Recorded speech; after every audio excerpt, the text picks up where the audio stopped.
পৃথিবী একটি মঞ্চ। আমরা প্রতিদিনই বিভিন্ন মানুষের দেখা পাই। এদের মধ্যে কেউ দেবদূত, আবার কেউ অতি স্বার্থপর। এক এক মানুষের চারিত্রিক বৈশিষ্ট্য এক এক রকম, আর সেই জন্যই মানুষ চেনা সবচেয়ে কঠিন। তারপরেও স্বার্থপর মানুষের কিছু লক্ষণ থাকে, যেগুলো আমাদের চিনে রাখা দরকার। চলুন এই 7টি উপায়ে জেনে নেওয়া যাক স্বার্থপর মানুষ। নাম্বার 1, এরা অন্যের চাহিদা সম্পর্কে ভাবে না। একজন স্বার্থপর মানুষ অন্যের অনুভূতি জানার চেষ্টা করে না, আরেকজনের চাহিদা বিবেচনায় আনে না। সে এমন সিদ্ধান্ত নেবেন যা শুধুমাত্র তার নিজের উপকারেই আসে। নাম্বার 2, এরা আপোষ করে না। স্বার্থপর মানুষরা আপোষ করতে জানে না।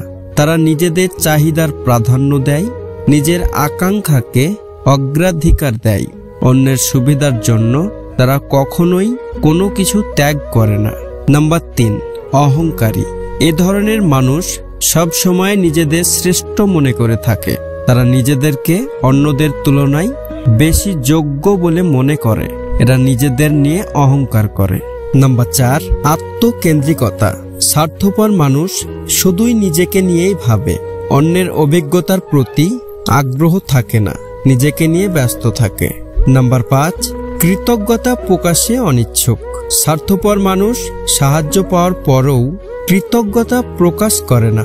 তারা আপনার থেকে সাহায্য নেবে, কিন্তু অনুগ্রহ করে ফিরিয়ে দেবে না। নাম্বার 6, নিজের প্রচার।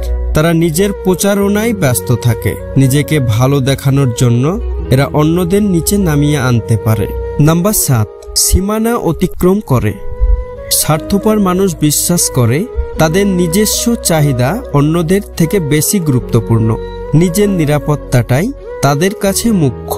এজন্য তারা অন্যদের সীমানা অতিক্রম করে, কিন্তু অন্যের নিরাপত্তা বা আকাঙ্ক্ষার কথা আসলে তারা কানে নেয় না। আশা করি এই 7টি লক্ষণ বুঝতে পেরেছেন। দেখা হচ্ছে পরের ভিডিওতে। সবাই ভালো থাকুন, সুস্থ থাকুন।